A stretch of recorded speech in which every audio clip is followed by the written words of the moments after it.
living fully alive in every way. You're listening to Relationship Prescriptions with Dr. Carol. Have you ever thought of your food as a spiritual issue? Hi there, I'm Dr. Carol, and you're listening to Relationship Prescriptions. We all have to eat every day, or at least almost every day. And for many, food becomes a problem. Think of it, we have to eat from the day we're born until, the end of life. And the variety of food, the meaning of food, and how we use food to deal with the stuff in our soul, all that can get complicated. When I was going through my own distress many years ago, food was what I went to. Among the options, food was what I used to deal with my feelings. Now, there are, in many cases, worse options. However, using food to deal with something that is not a food need never ends up well. It doesn't satisfy.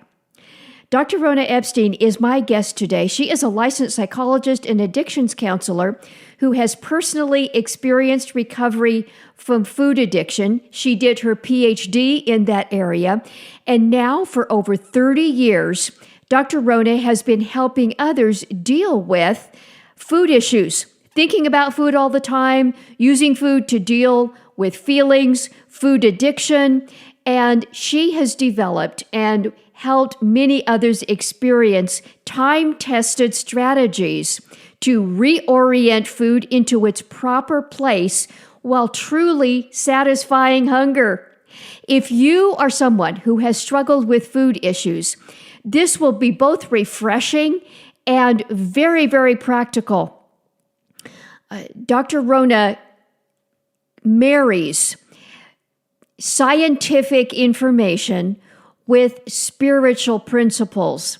And that is what is particularly fascinating about her current work, the Satisfied Workbook, A Spiritual Guide to Recovery and Food Freedom. Can you imagine what it would be like to have food freedom, to not be thinking about food all the time or worrying about food, or counting calories, or, weighing, getting on the scales all the time, and just living, having food in its proper place in your life?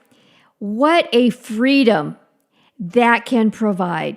Well, without waiting any longer, I want to share with you my conversation with Dr. Rhona. Well, Dr. Rhona Epstein, it is a joy to have you on the program today. We're going to be talking about something that every single human being has to address. But first of all, it is just such a pleasure to talk with you and have you on our program. Well, thank you for having me, Dr. Carol. It's so nice to meet you. Yes. Food. Every one of us has to eat every day, or at least almost every day. And how that works into our whole life can be an issue. I know in my years of distress, food was what I went to. That was my, for lack of a better way to say it, drug of choice. It was never something that took over my life completely as it does for some, but it was my drug of choice. And just all about how that works into our lives is something very personal to you, and something you now have spent many years in helping others find freedom from. I'd just like our audience to know a little bit about your story and how this did become so personal to you. Okay. Well, thank you. Yes, it's really the good girl drug, right? Isn't it food, the good girl drug? So yes, well, thank you. I'll tell you a little bit about myself. My story could fill a whole hour, so I'll try to be a little succinct. So basically, I grew up where food was sort of a central focus in my family. I didn't grow up in the Lord. I grew up Jewish, and there's no Jesus in my house. So food was our God, so to speak. Everything was all about food, and food was fun, food was love, and food was everything, and a lot of junk food in my house. And I always joke around saying, I think I came out of the womb looking for ice cream. And so I was very fixated on sugar and sweets, and I was allowed to have as much of it as I wanted. And so in my life, I believe that some people and I believe I'm one of these people, that some people can actually have like a physiological addiction to sugar. And I don't think that a lot of people really understand how addictive sugar really is. And most parents don't understand. I mean, we think it's not healthy, but I don't think it's just an issue of health or weight, that actually it's very hard to stop eating it if your brain is a certain way. And some people like myself, I just was hooked, and I was obsessed and preoccupied, hiding, sneaking, lying about it, and just certainly eating way too much. And as a child, I was eating so much sweets that I got to the place where I wouldn't even eat like normal food. I was like living on Pop-Tarts, Captain Crunch, spaghetti. All I ate was sugar and white flour, like ice cream, cookies, everything. That was it, just junk. And somehow I was allowed. So by the time I got into my teen years, I had an eating disorder. Back in a day when eating disorders didn't have a name, and today we know eating disorders. But when I was 12, I went on a diet, and then that was the beginning of a downward spiral. Wow. So from 12 to 17, I was in that crazy cycle of trying to control my weight while being preoccupied with binging on junk food. So I was going between starving and binging and trying to control. And my mom was involved in that as well. You know, she wanted me to be thin, so she helped me with my dieting insanity. And I, create this whole world of lying and hiding, and just it was a really sick world. And it was eventually what led me to the Lord. So I bottomed out by the time I was 17, and I was at the point where I wanted to die. That's how bad it got. I mean, I was, I couldn't concentrate. There was this feeling of constant defeat and despair, like every single day, promising I'm going to do better, and then falling again, eating half gallons of ice cream, boxes of cookies, jars of peanut butter, and vomiting and taking pills, and, just hating myself and feeling so discouraged. And, eventually I ended up getting help, which led me to the Lord. And so that's the short story. The long story is that God, used that whole thing to teach me about Him, and that He was what I needed, what I was using food for, to cope, and to leaning on food to manage my feelings, to escape. That God was my refuge and where I needed to go. And so my whole life, needed to be transformed from depending on food to depending on God. Wow. You said some things there that just, you're right. We could spend such a long time just unpacking those pieces, but using food to handle feelings, such a big deal.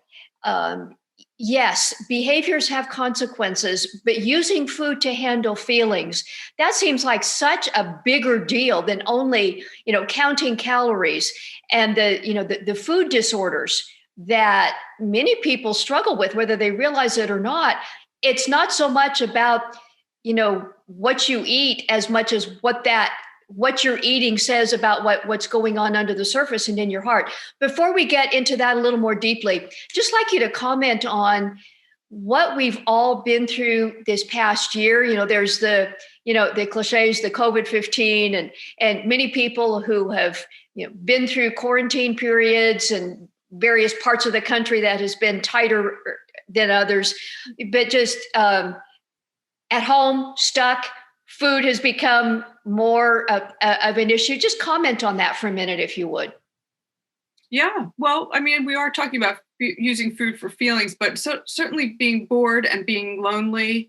I think feeling stuck and too anxious. I think there's a lot of feelings that people are using food too. I think there's something about the isolation that it kind of almost gives permission. We're wearing sweatpants and pajamas, and we're not really putting our clothes on. And there's this feeling of like, well, nobody's going to see me. And I think people have become a little bit less caring about, thinking sort of like, oh, well, I'll get around to taking care of that, and sort of letting down. And I think the letting down is not just, I mean, of all disciplines. But so people who usually are used to taking care of themselves have less to have to, when you don't have the structure of getting up like you used to, or being somewhere like you used to. I think a lot of routines that people are used to doing, like going to the gym or even going just to work, people have now, people are working from home and the kitchen's right there. Yes. And it's just so easy just to go right in there and just have whatever you want. And people have learned about ordering, even though fast food restaurants were always everywhere and easily accessible, DoorDash has now become the big thing, and people just click and there it is, delivered right to your door, and you can order whatever you want and click, click, click. And so I do feel that there's something about just sort of becoming a couch potato in a sense. And now what I'm seeing with some of my clients, as the world is starting to feel like it's opening up, is this real fear about, I have put all this weight on and I'm scared to go back to work. Like, people are going to see me. I'm embarrassed. I'm ashamed.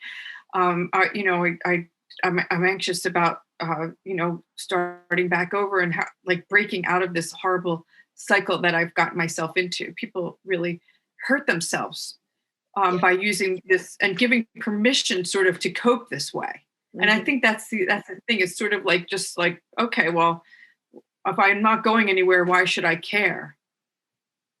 Good. I mean, you're talking about more feelings. This is so much about what's going on inside.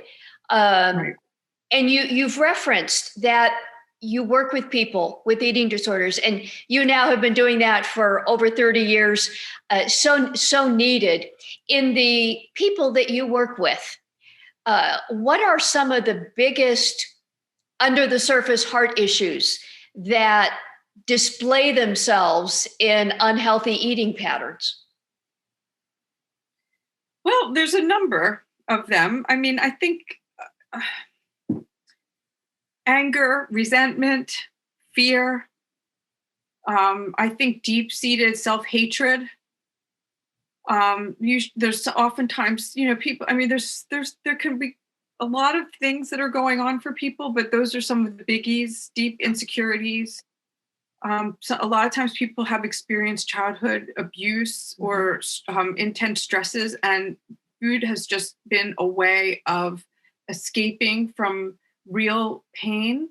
Yeah. And it's just because what's different about food than other kinds of addictive behaviors or comfort things is that food starts so young, so that like children, when their parents are fighting or there's an alcoholic parent or abuse going on, that food is a way of comforting yourself that you can learn from the time you're really young. And so it becomes like a reaction to all kinds of pain and stress, and the association between using food to manage pain or of all kinds of emotional pains. Like, food becomes your friend and your escape. And it's like, so there's fighting downstairs and you're locked in a room with your goodies, and that's like taking care of you, and it makes you feel better. And now this is a paired association. Now you have this connection. This is how you're training yourself to manage all emotional experience, all pain. So it would seem to me too that parents or caretakers only reinforce that. If the child is fussy, give them a bottle, give them a cookie, give them some candy. And that's the go-to for a child in distress for some, for many, I think. It's true. It's really true.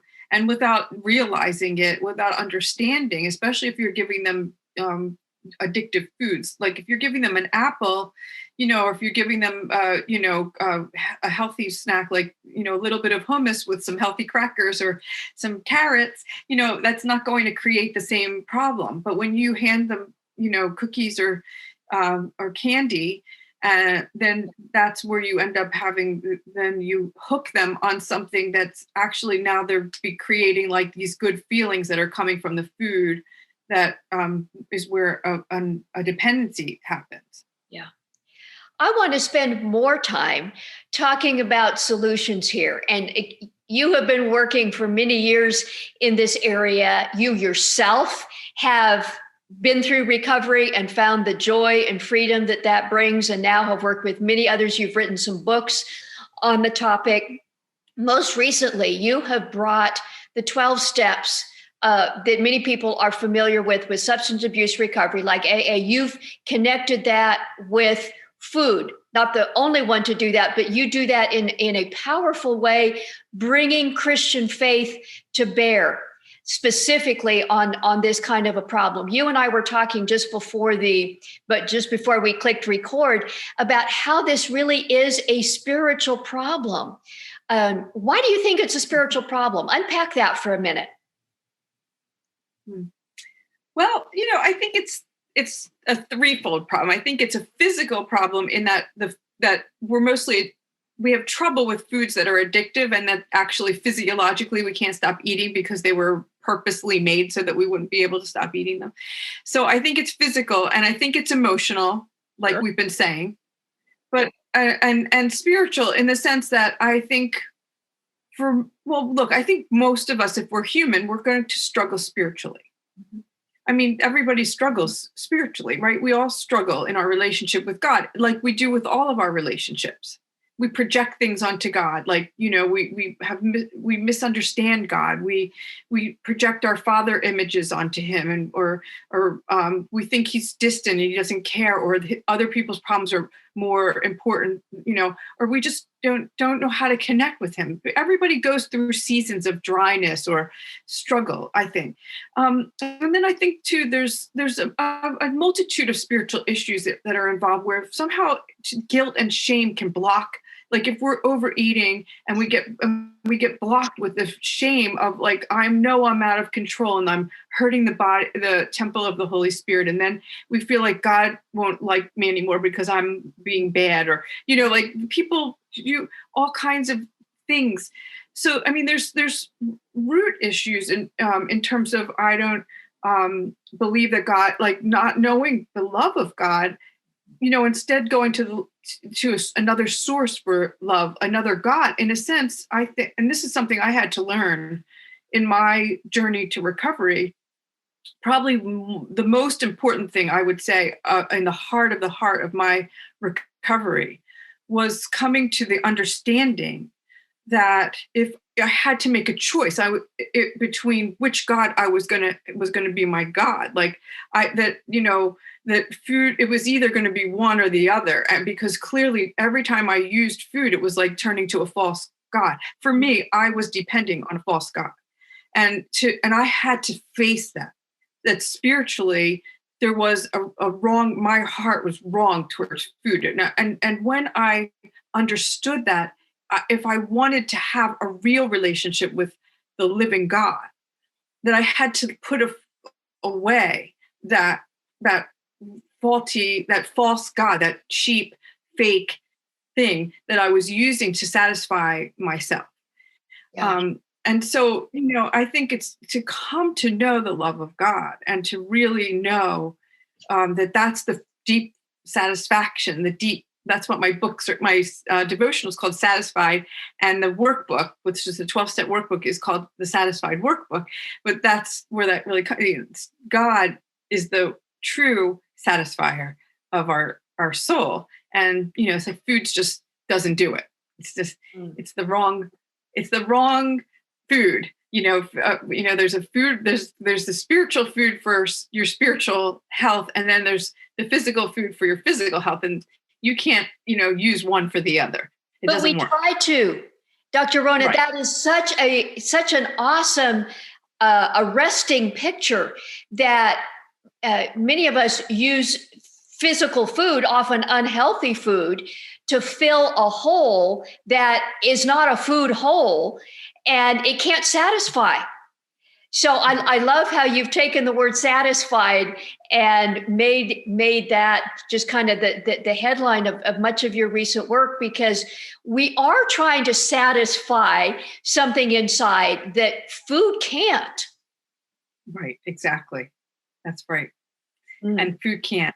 And that's why you have to keep having more and more and more and more and more, because you're trying to fill an empty, like a hole that doesn't get filled that way. And you just end up feeling bad. Yeah.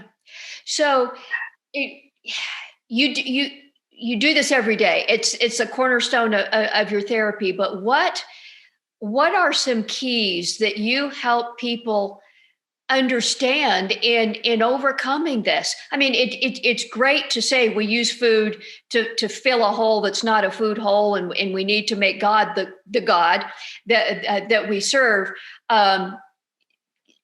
Make that a little bit more real. It sounds great, but just a little bit more practical. We can't get weeks of therapy in a quick video, but just give us a picture of what that has to look like. Yeah, well, it really depends. I mean, you're right. We couldn't possibly tackle the whole thing, but it's complicated in the sense that with food issues, it's not one size fits all. And so what a person actually needs to do with their food physically may be different depending on the person. So in my work, I often, people come to me because they are self-identified as having what I use the term food addiction, which is a controversial term, but I treat people who have seen that after trying everything, they have come to a place of where they were like at the last station on the train, and they have come to the realization that they've tried all the diets, they've tried all the treatments, nothing is working. And we're looking at their relationship with food like a substance abuse problem, and start to understand this is what another spiritual thing, like people don't really understand the power of, like, we understand cocaine and heroin are addictive. So, we're taught that from a really young age. Be careful about that. Don't use that. If you start using it, you might not be able to stop. Yeah. But no one ever told us that about sugar. We were actually rewarded with sugar. Mm-hmm. And we were, we've been told from our early on that this is good, and we celebrate with it. And we, like you said, we give it to kids to quiet them. And so we've always had very positive associations, but it is actually, according to science, sugar's 8 times more addictive than cocaine. Wow. So with that being the case, if a person has come to a place where they're trying everything, part of what might be going on that's making it impossible to get their food to stop being all the cravings, the temptation to stop, is I don't eat sugar anymore because I believe it's like cocaine to me. So I've just celebrated 38 years of abstinence from sugar. Wow. Now, in the world of people in eating disorders, they think that's like means that you're restricting. But for me, that's just drug addiction. Sugar is like, I eat lots of food. I eat healthy food. I eat nourishing food. I don't starve myself. I'm not on a restrictive diet, but I don't eat the foods that are drugs to me, that once I start, I can't stop. So when I help people, I help them understand the difference between going on, like finding a healthy plan of eating that gets away from the foods that keep calling your name and seducing you into this addictive process. Yeah. So, sometimes a person, if you can't learn to eat it like a lady, so to speak, if you can't learn to eat it in moderation, maybe stop eating it, just get off it. And for me, that's how I have to be with sugar. And other, sometimes other kind of things, like having boundaries, like clear boundaries, like eating regular meals and not just eating haphazardly, but being routine and having like I eat 3 meals and I don't just eat like whenever, whatever. I eat healthy meals. I don't skip meals. I make sure I get all the nourishment I need in my meals. There's something about, this is sort of more from years of people working on this area, understanding that people who abuse food need to be really careful to make sure to get what they need in their meals, so they're not hungry looking then for something else. People get the diet mentality, they feel like I have to hurry up and lose weight, and that then they restrict their food, and then they end up binging because they can't eat that little. Yes. And so you see how people get caught up in this obsession, and it's partly about weight, and it's partly about food. And to understand the whole process is just get off the diet thing, get away from the scales, and start eating a whole foods, healthy way of eating, not restricting, but eat healthy, and then have a support system. And I wrote the book, the 12-step thing, but the Satisfied workbook, but people doing that in groups, or using the 12-step groups. There's Christian 12-step groups. There's other 12-step groups for food. And I really recommend that people, because all the feelings that we were using food for, we need help with. Yes. So whether it's with a counselor or with people in a group who understand, I'm going to not use food, so how else am I going to cope with that lonely feeling or that angry, irritable feeling?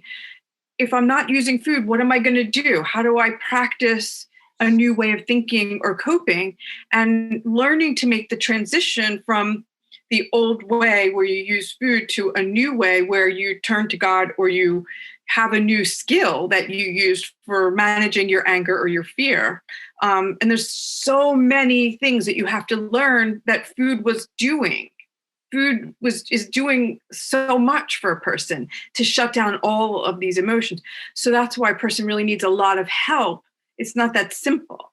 Yeah. And, so you can't just take the food away. You have to give a whole new lifestyle for what to do now when you take that coping mechanism away. Dealing with the stuff that you were using food to try and deal with, of course, unsuccessfully. You are very clear that relationship with God, the spiritual dimension, is a really important piece, an important piece for you. And for anyone who's open to that, it's a core of the writing and the Satisfied workbook and so on that you do. I know that there are many probably who are watching and listening even to us right now who have prayed about this a lot. Oh God, please help me. Please take away these food cravings. I hate myself. I'm dishonoring you. I please help. So that's not working. But what does work? What about this relationship with God needs to happen? And how do you help people walk that journey? Sorry about my dog. I got a little interruption by my little Maltipoo here. Right. Okay, so yes, it's not that simple just to pray. I think there's a new level of dependence and reliance that we need to come to. That is the difference between just ask. I think God can. I mean, sometimes we've had these moments in our life with God where we ask him to relieve us of a problem, and he does. Yes. And then we have other problems where, because it's such a stronghold, it teaches us to rely on him in a much greater way. And I think that oftentimes food is one of those problems, especially if a person has continued to kind of seek him for help, but keeps finding themselves struggling. Mm-hmm. Facing that you need help, facing that you need a group of people, and you need like everyday, all day help and all day dependence is such a big deal. Like, to be able to come to a place of saying, I rely on you all day, like to say, I can do all things through him who strengthens me. I am a new creation. The old has passed away, and to not just cry out, but in terms of begging him, but believing by faith that he has set you free, and actually seeing it in your mind, the truth of what his word says, that if he says you're free, you're free. But we have to not live in the experience that we've had of failure, but in the truth of what the word says. And I know it's a lot easier said than done. It's an exercise of faith and believing to put on the word and the truth and to walk in it as if it's true, to get up in the morning and say, I believe by faith that today God is giving me the strength to do what I can't do in my own self. but his power is in me, and to believe it and walk it and know that, he's going to hold our hand and he's going to give us what we need. But we almost have to stay conscious of him in it with us all day, because it's like an all day problem. It's not something you can just say a little prayer, oh, help me, and then walk into your day when there's a million triggers all day long. So you mentioned 38 years that you yourself, celebrating 38 years of sobriety from sugar. And certainly that part of the behavior is important. But I would guess that if that's the case, you are just not white knuckling on a daily basis, trying to hold out for one more hour, one more day, that this has become such a part of your lifestyle that there's freedom there. For you personally, Dr. Rhona, what does the dailiness of walking with God, how does his relationship with him impact the dailiness of your life now after 38 years? Well, I think for me, like, food is not, it's like, and it's right. If food is in a separate category, like I know I need to eat my healthy foods, and I need to not break with what I know I need to do. Like, my routine needs to stay put, and my food and my life and my relationship with God, these things have to be separate. So like whatever's going on, and believe me, in the 38 years of abstinence, I've had a lot of life. Yes. And a million excuses to blow it.